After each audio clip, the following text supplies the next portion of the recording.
भोजपुरी कल पुकार में स्वागत बाज हमारा सामने बने खेसारी लाल यादव जी जगह से पहले भी हमारा बात भई रहे वह सब देखले भी रही, यहाँ के बयान भी वह सब देखले रही, सब लोग काफी सराहनीय भी रहे। ये कुछ चीज बताई, आज कुछ भोजपुरी में चर्चा कर ली, हमने कहा आपस में होगा सबके साथ और और एक बात समाज में जाना। आज भोजपुरी गीत का चोरी चुनर तक की सिमट करेंगे। देखिए, संगीत कबो बुरा ना होगा। सबसे पहले वो चैनल के देखो जितना भी श्रोता बड़े सबके पहुंच चुके हैं। संगीत कबो बुरा ना होगा, ओकरा के गावे वाला और समझे वाला ही बुरा होगा। संगीत तो जिसमें पवित्र चीज तो धरती पर कौन चीज है नहीं। कितनों भी लोग उलझन में बानी, कितनों भी कष्ट में बानी, कितनों भी लोग परेशानी में बानी, और संगीत ऐसा चीज होला कि ओकरा के देखला और सुनला के बाद आदमी के फिर भी बैक हो जाला, फिर एगो ताजा एनर्जी आ जाला। तो 4 वेद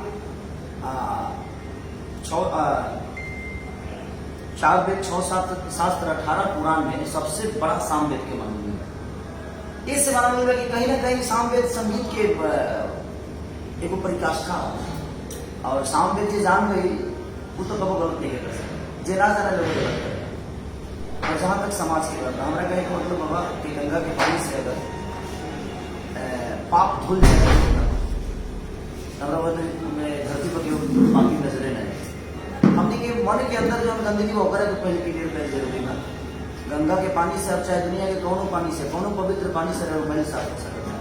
लेकिन आत्मा के साथ करे खातिर वो खुद के साथ करे और खुद के विचारधारा में बदले के पड़े। तो भोजपुरी भाषा के जहां तक सवाल बा तो गंगा गावेला की संख्या ज्यादा बा और सुनहु वाला के ज्यादा बा कि अगर वो सुनल बंद कर देगा, फाटल है पैंट बेचाई बंद हो जाए, तो कल से किनाई बंद हो जाए, कल से बनावल बंद हो जाए। तो सबसे बड़ा चीज बा कि जहां भी गंदा गाना चाहे वो खेसारी लग गया तो ओकर चाहे दुनिया के कौन स्टार हो बाजे का तुरंत भागे पीट देला के काम बा। क्यों बजाए ओकरा पर ऑब्जेक्शन करे की जरूरत पड़े। जब बाजल बंद हो जाए तो शायद हमरो ही समझ में आ जाए जे हमारा आगे पीछे बाजे, ऊपर बाजे, नीचे बाजे, जहां बाजे सबके समझ में आ जाए, तो वो बहुत जरूरी है। अभी वो सुन यहाँ पे माननीय खेसारी लाल यादव जी के द्वारा कि अगर जहां भी देखी केवल वह पीठ दी अगर केवलंदा की दावत होके तो सोची तो तब हमार बात बा कितना सुंदर बात बा कि भोजपुरी के अगर बचावे के होके तो सबके एकजुट होके संगठित होके अपना भोजपुरी माई की बात करेंगे पड़ी। सोची कि अगर रोगा सुनल ना बंद करब तो रोग दोस्त बढ़ जाई, ऐसे कि भिभू रोबे आई स्पष्ट यानी कहनी है कि जहां भी गंदा गीत बाजे पूरा विरोध करे। अगर विरोध करब तो काल बाजल बंद हो जाए। कुछ ही पता हो जाए कि ऐसा हमने नहीं जा कर सकत, ऐसा गीत समाज में दिहल जाओ जौना गीत से एगो नया समाज के परिकल्पना होके और कोनो बबुआ कोनो बहिन कलम निकाल के लिखे कि ये हमारा भोजपुरी है, एकरा के सुनब जा तो कोनो बीमारी भी दूर हो सकेला, मस्तिष्क में जौन को ज्वार भाटा पैदा होला ये बंद हो सकेला। सबसे बड़ी एक बात बताओ तुम, शिक्षक के बहुत बड़ा महत्व होला हर आदमी के, हर ना भी हमारे पढ़े वाला लोग, विद्यार्थी के ऊपर शिक्षक के बहुत बड़ा महत्व होला। आज के दिन में स्कूल ही देखे बना जो उनकी वेद पढ़ा सके। हर आदमी अंग्रेजी पढ़ाता है, हर आदमी अलग भाषा की चीज के ज्यादा बढ़ावा देता है। ऐसा नहीं है कि हिंदी भाषा में चाहे बाकी जगह बलगरती नहीं है, हमने क्यों समझ में नहीं आवत से हमने क्यों बलगर नहीं खेला, लेकिन जरा समझ में आवत तो बलगर बा। और सकते हमने के माता बहन बेटी भी देखी ले जब हमने के जाए सकते गाड़ी सुने खातिर पैसा दे ले जाए, लेकिन वो उतने देर तक सीमित रहेगा। आज हम कई सारा यूट्यूब पर देखनी है रामायण महाभारत के गायक लोग कि केहू वो व्यास के माइक से लेके बहन से लेके बाबूजी मुहला बाप तक ले लोग गरिया देता है। तो ये बताए कि जब समाज में अखंड कीर्तन करौले बनी आ करैला के बाद राम विवाह के कार्यक्रम करा के हो जगह माई बहन के गाड़ी सुना तनिया सुनवावत इहो ठीक नहीं। जहां तक ले एगो अगर बेशक खाना में आदमी चल गई, मान के चल गई भोजपुरी के लोग गायक लोग एगो अलग दुनिया के हो गए, राइट। लेकिन जहां आस्था बा, जहां राम की चर्चा होता, जहां कृष्ण की चर्चा होता, जहां महाभारत की चर्चा होता, जहां वेद की बात होता, और वो जगह पर कौनो ऐसा शब्द नहीं है बाबा जौन हम तो कई सारा ऐसा देखनी है, कई सारा मैंने यूट्यूब पर देखने, कई सारा व्यास लोग के देखनी है कि मैंने माइकवा से हट के ऐसा कुछ बोल देता लोग कि लोग के समझ में तो आइए जाता, थोड़ा सा माइकवा से हटा लोग इतना तो माइक पर गरियावल शुरू हो गया। ये बहुत थोड़ा सा दुखद बात, इसलिए हम वही विधा से आयल बनी, रामायण महाभारत के विधा से आयल बनी। तो हमें सबके सोचे की जरूरत बा, इसलिए भोजपुरी भाषा खाली खेसारी लाल यादव के नाम, चाहे नंद बाबा के जिम्मेदारी नहीं, ये जिम्मेदारी पूरी भोजपुरी समाज के बा, 12 करोड़ जनता के बा, 42 करोड़ जनता के बा। तो कहीं ना कहीं हमें के खुद के भी नियंत्रण रखे के पड़ी और अपने भाषा के प्रति लगाव बहुत जरूरी है। और जब तक ले लगाव हुआ ना हो तब तक ले शायद समाज की विकास ना हो सके। बाहर मिला तो लोग कहते कि भोजपुरी माने पौर, सीधे सीधे पौर, बड़ा शर्म होता काय सुन पहले आओ जहाँ कोनो चौक चौराहा पे या कोनो देश विदेश के कोना में जाइए वो या वो पहचान मिला अपना भोजपुरी के और लोग गर्व से कहे कि यह भोजपुरी। बाबा भोजपुरी के पहचान की जरूरत नहीं है, भोजपुरी ऐसी भाषा होने के बाद उससे बड़ पहचान को हो ही नहीं कर सकती। उदाहरण के सारे लगे तो हम भोजपुरी बोल के यहाँ तक ले पहुंच सकते, ऐसा नहीं है कि हम अंग्रेजी बोल के यहाँ तक ले पहुंच सकते। चाहे दुनिया के जितना भी भोजपुरी समाज के लोग बा सभी अगर जितना बड़ा बड़ा दर्जा बाबा चाहे बड़े बड़ा चीज बाबा तो कहीं ना कहीं बड़ा स्थान पर मिले तो भोजपुरी भाषा के बदौलत ही मिलता। हम लोग क्या करोड़ों में लोग जाना था कहीं ना कहीं भोजपुरी भाषा की वजह से जानता, हमारे के अंग्रेजी तो जानत नहीं है क्यों। तो भोजपुरी पहचान के मोहताज नहीं है, भोजपुरी की पहचान बनल रहे कि हाँ जहाँ तक फैक्टर जमुना के वो गाना के सिर्फ गाना ही अश्लीलता के बढ़ावा नहीं देते। हमने के मन में जब तक अश्लीलता ना हुई तब तक ले हमने के बताइए जब हमारा मीट खाए के मने ना करी, मीट खाए के मन ना करी तो दूध के दुकान पर जाए ना तो पहले तो हमारा मन के बनाने के पड़े कि हमारा मीट खाए के मन मत करो, या हमके अगर हमारा शरीर के भूख मिटावे के बाद तो हम भगवान के साथ तबे मिले तो भगवान से हमारा लगाओ, हमारा भाषा से लगाओ, हमारा अच्छा सुनने की आदत पड़ जाएगी। तो जब अच्छा सुनने की आदत पड़ जाएगी तो दुनिया में कोनो चीज तबे भी डाला जब ओकर डिमांड हो जाए, तबे बिकाई जब ओकर डिमांड हो। एक बार बिहार में दारू बंद बा फिर वो जानता नहीं, बिहार में दारू बंद बा लेकिन एक पिए के बा वो झारखंड चल जाता, एक पिए के बहु कलकत्ता चल जाता, एक पिए के बहु नेपाल भाग जाता, एक पिए के बहु यूपी चल जाता। यहाँ तक लेकिन हो जरा जाऊँ बुझाता अपने हिसाब से अपन जीवन चला रहा हूँ।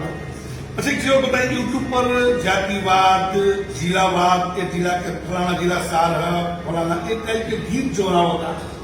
समाज में कुछ खास संदेश हो। देखो हमारा गाना ही है वो चलते बड़ा विवाद है कि भतार भटियारा रहता चले आ लॉकडाउन के टाइम वो गाना के मतलब भतार भटियारा के मतलब का होगा। हम यहाँ भटियारा पहले की हम गलत करेला साफा भटियारा हो गया यार, उसको बोलने का लोग नहीं है, वो किसी को छेड़ देता है। तो हम यहाँ हमने क्या पता ना वो बोला जाएगा कि ना लेकिन भटियारा सब गाड़ी ना हो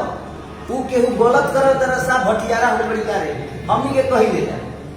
तो हमारे में शब्द रहे कि भतार भटियारा रहता जाके वो पत्नी से दूर है किसी और आदमी के साथ रह रहा है तो मैंने कि साफा लाज है छोड़ दिया है, भटियारा हो गया है किसी और के साथ रहा है, क्योंकि जितना लाज शर्म ना हो करेगा उनके भटियारा कह देगा साफा भटियारे कहे। तो ओकरा पर विवाद हो रहा है, ओकरा पर बहुत सारा गतिविधियां होके लगल जे हमने आरा को टारगेट किया ना ना ना। अगर मान के चली कि अरे के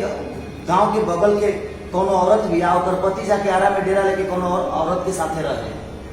तो अपन दर्द तो कहबे ना करी, अपन पीड़ा तो कहबे ना करी। तो हमनी के जो दर्द होला भोजपुरी समाज की पीड़ा होला हमनी के देखी केहू के बोल के हंस देता तो मार हो जाए, ओकरा दिमाग में दूसर कुछ चले जाए कि कहीं हमारे के देख हंसला सका कोनो बात बता। तो हमनी के भाषा के ऐसा मिठास होला कि एक तरह के बोलला के बाद कम से कम 4-5 गो अर्थ निकल ही जाला। तो दिमाग जो है वो चश्मा की तरह चश्मा से जौना हिसाब से लोग दुनिया में देखा वही हिसाब से लोग साथ में चलने वाली लड़की हमारे मेहरारू है ना हमारे बहनों हो सकती है, हमारे बुआ भी हो सकेगी। अब वो रिश्ता के राउट सोच क्लियर करे कि हम कौन हिसाब से पहले सोचा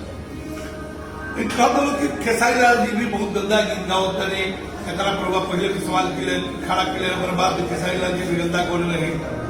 एकरा पर का कहे। सबसे बड़ा चीज है कि ये अवसर उठते रहे, ये अवसर उठते रहे वाला लगे इसलिए वो समाज से जुड़े बने हुए समाज के बुद्धिजीवी इंसान बने, समय के चीज के समझे वाला बनी हुआ, एगो गार्जियन स्वरूप बनी हुआ, हर आदमी के गार्जियन स्वरूप बनी। तो ये सवाल रुआ को उठते रहे जे हमारे विरोधी बा से सवाल करे, अरे वह हमारा के अगर गंदा से गंदा बता दे तो ओहू में रुआ के सवाल लोग करी। जे खेसारी की जानता कि खेसारी से मोहब्बत बात उ रुआ से सवाल करी कि रुआ इसे काहे बोल देनी हम खेसारी के बारे में, खेसरिया इसे ना करेला, खेसरिया उसे ना करे, खेसरिया है वहाँ खेसरिया होगा। तब हमारा कहे का मतलब जे हमारे विरोधी बा तो उ रुआ से सवाल करी कि खेसारी के बारे में काहे नहीं बोला, और रुआ हम खेसारी के बारे में बोल देता हमारा के प्यार करता उ रुआ से सवाल करी कि बाबा रुआ खेसारी के काहे बोल दी। तो ये देखिए उतराव चढ़ाव चीज होत रहेगा, लेकिन हमने के समाज के जहाँ बात आवे हमें हमारा हिसाब से दुनिया के एक होके और अपना समाज के एक होके अगर मैं चीज के बढ़ा श्रोता समाज से आग्रह करी, राइटर से भी आग्रह करी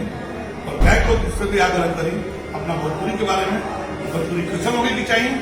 भोजपुरी में क्या सुधार होने चाहिए। देखिए अगर भोजपुरी में हमारे माई समझ में आवती है, बहन समझ में आवती है तो हमारे लोग समझाने की जरूरत है। भोजपुरी भाषा में इतना मिठास होला कि संस्कार अगर कहीं पावल जाला तो हमारा लगता है उत्तर भारत में, बिहार में, अपने इंडिया में सबसे ज्यादा संस्कार अगर लोग के सम्मान के देखा जाए तो आज भी उनकी बेटी बहन जिस पैंट घर में पहने से लजा देना है, आज भी हम ये संस्कार बचल बा। और ये सबसे बड़ा उदाहरण बा हमने के बेटी की खुशबू, क्योंकि हमने के बेटी की खुशबू ही ऐसा होला कि लोग लाज और हया और शर्म के साथ हमेशा अपने आप के जीवन चलौले बा। लेकिन ठीक बा एडवांस दुनिया में सबका में जिए के बा,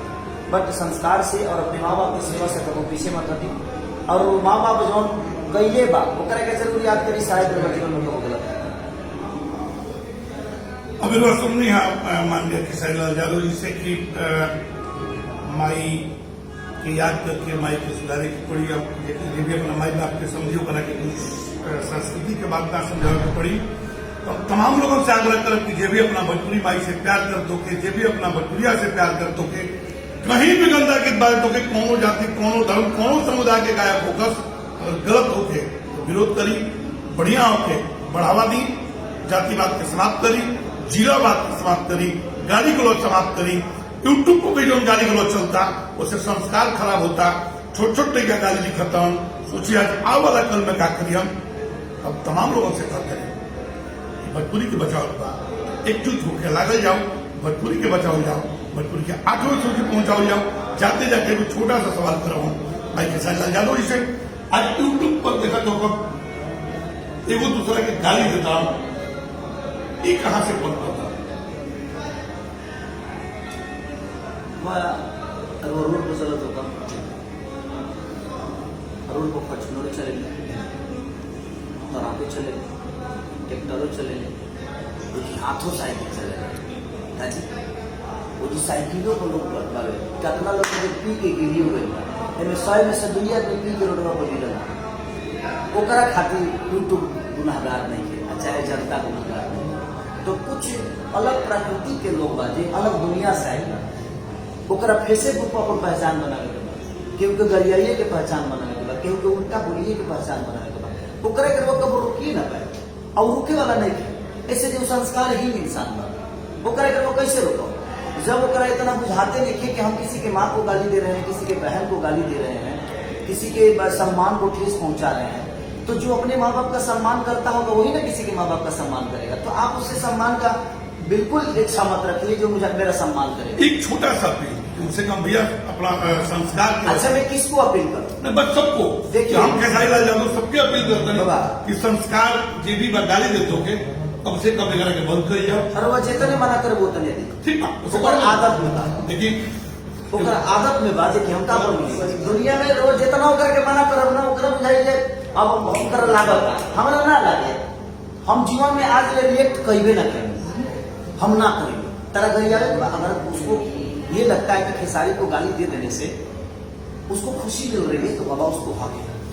दे भाई तो गाली, मुझे कोई दिक्कत नहीं। बट एक बार अपने माँ को भी देखते, तुम्हारी भी माँ है,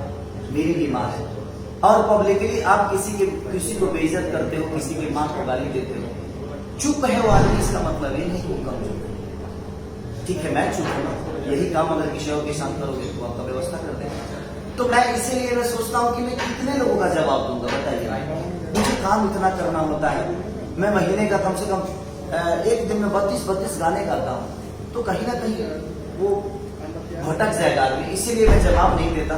जिसको सम्मान करना होगा वो करेगा, जिसको नहीं करना होगा जो खुद का सम्मान नहीं कर सकता वो बाबा उसे सम्मान का इच्छा मत करिए। अभी आप सुने भाई किसान यादव जी से कि अगर ना को